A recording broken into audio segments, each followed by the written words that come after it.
keselamatan sangat dititik beratkan di tempat pembinaan.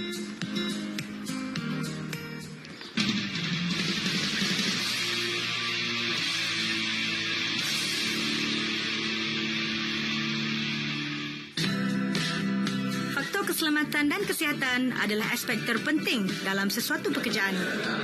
Menyedari hakikat ini, Ranaku mengambil inisiatif menawarkan diploma keselamatan dan kesihatan bagi memastikan keperluan terhadap pegawai keselamatan dan kesihatan pekerjaan dipenuhi dalam sesebuah organisasi. Diploma Keselamatan dan Kesihatan Pekerjaan adalah merupakan program dia seperti mana sebagai inspektor polis. Tetapi inspektor polis adalah untuk mencegah daripada berlakunya jenayah. Tetapi untuk pelajar Diploma Keselamatan dan Kesihatan Pekerjaan adalah untuk mencegah daripada berlakunya kemalangan di tempat kerja. Setelah mereka menghabiskan latihan industri selama 6 bulan, mereka layak untuk bergelar sebagai safety supervisor. Okey, tetapi kalau katakan mereka mempunyai pengalaman dalam sektor pembinaan selama 6 bulan, mereka layak untuk bergelar sebagai penilai tapak bina. Dan tambah lagi pengalaman sekurang-kurangnya 3 tahun dalam bidang keselamatan dan kesihatan boleh melayakkan mereka untuk bergelar sebagai pegawai keselamatan dan kesihatan pekerjaan. Okey, untuk program Diploma Keselamatan dan Kesihatan Pekerjaan, pembelajaran adalah berasaskan kepada dua, iaitu teori dan juga praktikal. Secara teorinya, pelajar akan didedahkan dengan pembelajaran di dalam kelas, di mana pelajar akan diberikan nota melalui slide show ataupun handout. Secara praktikalnya, pelajar akan didedahkan kepada peralatan-peralatan makmal, seperti first aid ataupun kita panggil sebagai peti kecemasan, di mana untuk membantu pelajar-pelajar ini bertindak bila berlakunya kecemasan, dan juga untuk merawat rawatan dengan segera sebelum dihantar ke hospital. Pelajar juga didedahkan kepada aktiviti lapangan, di mana pelajar pada tahun akhir, pensyarah akan bawa pelajar ke mana-mana company ataupun ke mana-mana syarikat yang menawarkan Diploma Keselamatan Kesihatan Pekerjaan untuk pelajar-pelajar didedahkan kepada kerja-kerja lapangan di industri. Kursus ini dirangka untuk melatih pelajar dengan kemahiran dan pengetahuan dalam keselamatan dan kesihatan di tempat kerja. Ini berkenaan dengan tahap keselamatan, kualiti kesihatan dan kebajikan pekerja yang terlibat dalam sesuatu pekerjaan dengan matlamat, memupuk persekitaran kerja yang selamat dan sihat. Bidang ini mampu memberikan kesedaran perlindungan terhadap rakan sekerja yang mungkin terjejas oleh persekitaran di tempat kerja.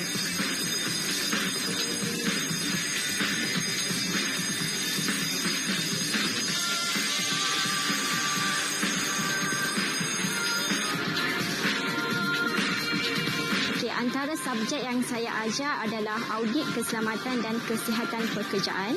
Dalam subjek ini, para pelajar diberi pendedahan berkaitan dengan teori bagaimana ingin mengendalikan audit di tempat kerja. Para pelajar akan didedahkan tentang konsep atau proses untuk mengendalikan proses audit dan amali untuk mengendalikannya. Kemalangan maut ataupun kemalangan serius sering kali berlaku di kawasan tapak bina.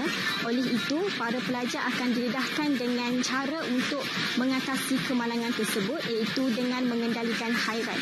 Pelajar akan didedahkan cara ataupun bagaimana untuk mengawal sesuatu kemalangan ataupun hazard yang wujud di tempat kerja.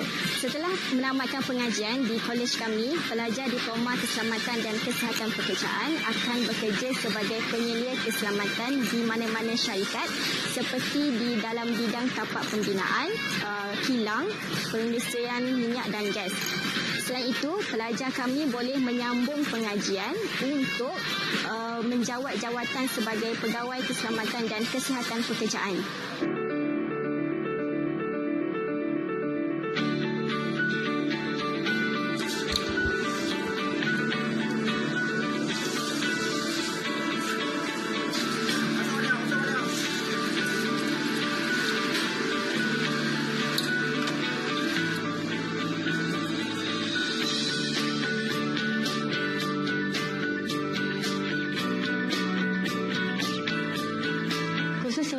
Sangat penting bagi saya.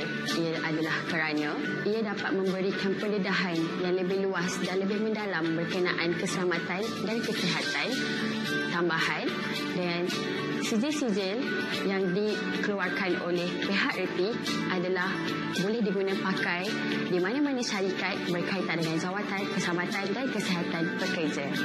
Salah satu subjek yang paling saya minati adalah dari pengurusan keselamatan dan kesihatan. Ia amat menarik perhatian saya adalah kerana ia menceritakan dan memberi pendedahan kepada kesihatan dan keselamatan yang seorang majikan perlulah menguruskan pekerja-pekerja mereka dan memastikan pekerja-pekerja mereka adalah dalam keadaan selamat dan sentiasa sihat.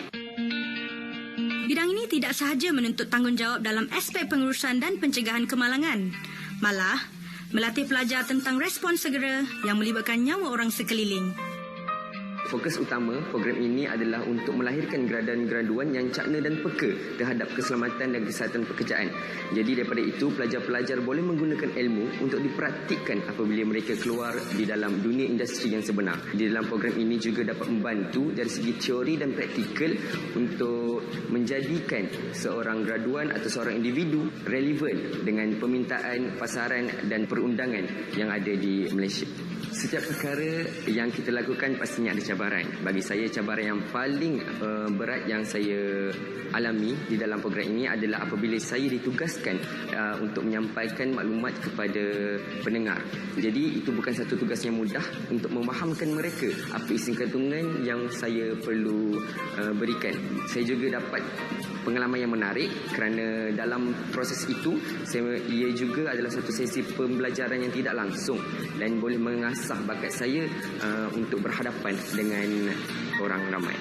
Saya bukanlah orang yang sesuai untuk memberi anda sebarang saranan, namun pada hemat saya perlulah anda semua mempunyai matlamat yang jelas. Anggaplah bidang ini sebagai seruan daripada Allah Subhanahu Wa Taala dalam surah Al-Baqarah yang bermaksud, dan janganlah kamu mencampakkan diri kamu ke dalam kebinasaan. Jadi tuntutlah ilmu sebaik mungkin dan rancanglah masa depan anda supaya masa depan anda lebih cerah dan sejahtera. TVET yang menekankan pendekatan kemahiran selari keperluan industri adalah kunci ke arah membangunkan Malaysia menjadi sebuah negara maju yang berpendapatan tinggi pada tahun 2050. Bahkan TVET juga mampu melahirkan tenaga kerja tempatan yang diperlukan oleh industri dan negara bagi mengharungi fenomena revolusi industri 4.0. Hakikatnya, walau apa jua bidang yang anda ceburi, teruskan asah kompetensi anda agar berupaya menjadi ejen perubahan dalam melahirkan modal insan berkemahiran tinggi.